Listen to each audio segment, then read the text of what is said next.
violence ba tey Malick gisaguñu violence.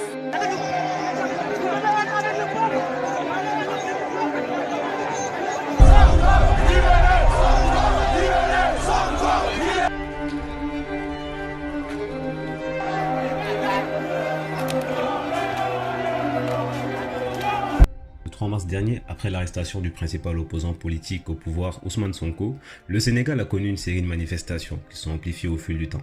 On a assisté à des spectacles désolants, des morts, des casses, des scènes de dérive policière. Tout ça sous le sigle d'une nouvelle idéologie, Free Sénégal. Mais en vrai, c'est quoi Free Sénégal? C'est quoi la symbolique de cette affaire et comment on devrait à l'idéal terminer ce conflit? Ça va être plus la Terre, ici c'est Space Game Day et aujourd'hui nous allons parler du Sénégal.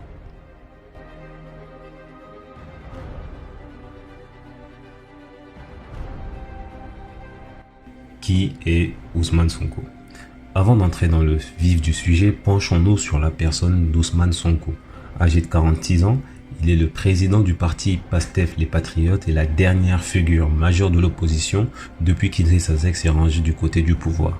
Auteur de 2 livres, Solutions pour un Sénégal nouveau et Pétrole et gaz au Sénégal, il s'est très vite forgé une réputation d'homme incorruptible et de patriote. Et ça a marché. Radié de la fonction publique, il est ensuite élu comme député. Et même quand son immunité parlementaire lui est retirée, le peuple lui offre l'immunité populaire. Les gens aiment Ousmane Sonko. Nous ne pouvons pas être dans un espace où nous ne pouvons pas avoir développé de politique monétaire pour la simple raison qu'on nous considère comme étant irresponsables et immatures pour gérer une monnaie et qu'il faut pouvoir faire garantir cette monnaie ailleurs en déposant 50% de nos réserves pour avoir la garantie d'être arrimé à une monnaie extrêmement forte, c'est-à-dire l'euro, qui ne nous permet pas, nous. Également. Alors, les vraies raisons de la loi de finances, c'est le manque de sincérité, Cheikh Bamba Dièye l'a dit tantôt. Chaque année, dans cette Assemblée nationale, ces vaillants députés, cette majorité mécanique, nga xam ne mun nañu toog di nelaw ba ñu ne voté jot na ñu yeere ne leen talal loxo sànq ñi ngi war a voté benn waaye ñi ngi yëkkati loxo moom ci biti la ne woon xamul lu ñuy wax borom koppati bi dafa dugg rek gis ñëpp yëkkati mu yëkkati. Kon chaque année 2018 loi de finances initiale hausse de 349 milliards 10%. Loi de finances rectificative baisse de 66 milliards sur les recettes fiscales. 2019 hausse de 274 milliards 7,5%. Loi de finances rectificative baisse de 83 milliards. Non rek ngeen di doxé. Et notre assemblée mécanique vote sans savoir ce qu'elle vote. Les amnak, les mauvaises performances. Le problème qui se pose, monsieur le ministre, vous décompterez ça sur votre temps de parole. L'emprisonnement politique. En gros, la liquidation politique, c'est le fait d'effacer ses adversaires politiques majeurs par divers moyens, le plus souvent en manipulant la justice. C'est quelque chose qui est réel au Sénégal et ça ne remonte pas à aujourd'hui. Le premier cas remonte à 1962. Oui, 2 ans seulement après l'indépendance. Senghor se débarrasse de son président du conseil, Mamadou Dia, et de 4 ministres, Valdiodio Ndiaye, Ibrahima Sarr, Joseph May et Alioune Tall, en les traduisant devant la haute cour de justice pour tentative de coup d'État. L'accusation est fallacieuse et le procureur général Ousmane Ka ne requiert d'ailleurs aucune peine. Son récit est criard. Il dit « Je sais que cette haute cour de justice, par essence et par sa composition, a déjà prononcé sa sentence avant même l'ouverture du procès. La participation de magistrats que sont le président, le juge d'instruction et le procureur général ne sert qu'à couvrir du manteau de la légalité une exécution sommaire déjà programmée. » Des gens qui dérangeaient Senghor se sont donc fait prisonniers avec un procès tout sauf équitable. Et à l'origine du conflit, on retrouve entre autres les députés affairistes que Dia dénonçait, des gens du pouvoir qui commettaient des abus et qui n'étaient pas sanctionnés. Plus récemment, sous le régime du président Macky Sall, de très nombreux opposants ont connu des déboires avec la justice. Karim Wade, accusé de détournement de deniers publics, de corruption et d'enrichissement illicite, est actuellement en exil. Khalifa Sall, dont l'emprisonnement pour détournement de deniers publics lui a valu une peine de 5 ans, pile ce qu'il faut pour l'empêcher de participer aux élections présidentielles à venir. Sonko, lui, et Idrissa Seck également, échappent à cette liquidation, probablement grâce à leur droiture. Ousmane Sonko ne cesse de clamer que le pouvoir tente de le faire taire, mais qu'ils n'y arriveront pas. Et dans tout ça, il a longtemps dénoncé une gestion frauduleuse et des actes que la justice devrait sanctionner.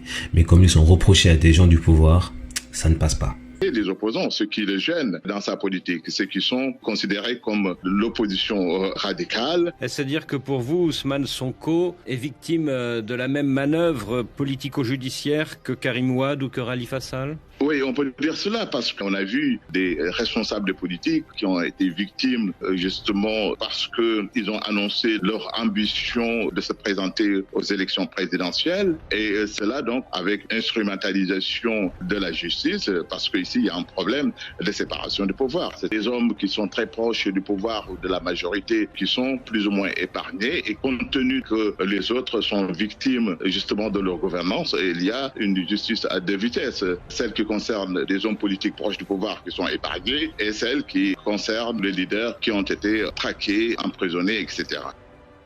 Une justice à deux vitesses qui a fini d'énerver les Sénégalais. J'ai observé le combat. Si à la base, les manifestants étaient des partisans d'Ousmane Sonko, ils ont vite été rejoints par d'autres qui brandissaient des valeurs comme la démocratie, la liberté et la justice. Sonko, accusé de viol, est arrêté pour trouble de l'ordre public, chose bien entendu qu'il n'a pas faite. Tout le monde parle de complot politique et scande pour sa libération. Après la censure des médias et le blocage de certains sites, vient s'ajouter la liberté. Libérer le peuple, laisser porter sa voix. Les manifestations s'intensifient. Le point de non-retour est franchi avec les premiers décès. On réclame justice. Justice pour Sonko, justice pour les morts, justice pour le peuple. Les gens sonnent leur ras-de-bol. L'appareil judiciaire parasité par le pouvoir depuis les indépendances et Macky Sall paie le prix de 60 années de dérive politique. Bien sûr, il y a des malfaiteurs qui se mêlent à la foule. Bien sûr, il y en a qui ne comprennent même pas pourquoi ils se battent. Mais aujourd'hui, tout le Sénégal, la jeunesse en particulier, est prêt à se battre pour la démocratie. Et c'est magnifique. Concernant les solutions pour s'en sortir, il faut savoir que c'est un problème compliqué. Mais pour qu'il soit réglé, il faut que la vérité triomphe. Tout d'abord, les accusations de troubles à l'ordre public ou appel à l'insurrection doivent être levées. Ousmane Sonko doit faire l'objet d'une enquête et d'un procès sur son affaire contre Adji Sarr. C'est important parce qu'il est tout de même accusé de viol. Il n'est pas pourtant coupable et jusqu'à preuve du contraire présumé innocent. À Adji Sarr d'apporter les preuves contre lui et à Ousmane Sonko d'apporter les preuves de son innocence. Le procès doit être médiatisé, juste et transparent. Si Ousmane Sonko est réellement innocent, la justice devra trancher en sa faveur et tout sera fini. Beaucoup pensent qu'il est possible de pouvoir fabriquer des preuves. Certes, c'est une éventualité, mais fabriquer des preuves de toutes pièces n'est jamais facile. Et dans un pays comme le Sénégal où tout se sait très vite, c'est voué à l'échec. Est-ce que Macky Sall est derrière tout ça? Eh bien, jusqu'à preuve du contraire, non. En effet, si on veut dire que Sonko est présumé innocent de son histoire contre Adji Sarr, tant qu'on n'a pas de preuve qui lie Macky à l'affaire Sonko, il peut bénéficier de la même présomption d'innocence qu'on accorde à son rival, par souci d'équité. C'est pour ça que je ne demanderai pas la démission de Macky Sall, qui de toute manière est devenu si impopulaire qu'il perdra son fauteuil dans tous les cas en 2024. Tout ce qu'on demande, c'est la justice. Le Sénégal vit actuellement une période critique de son histoire et de sa démocratie. Toute la population unie pour la justice et la liberté.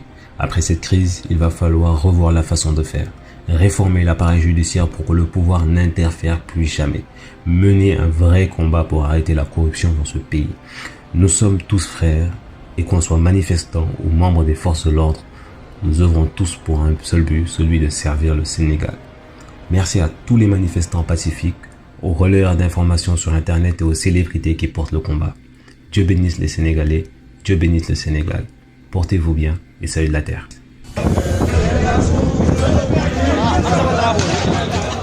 Wow. Peace la ñu woote peace. Nañ dem dañuy génn. Defuñu dara.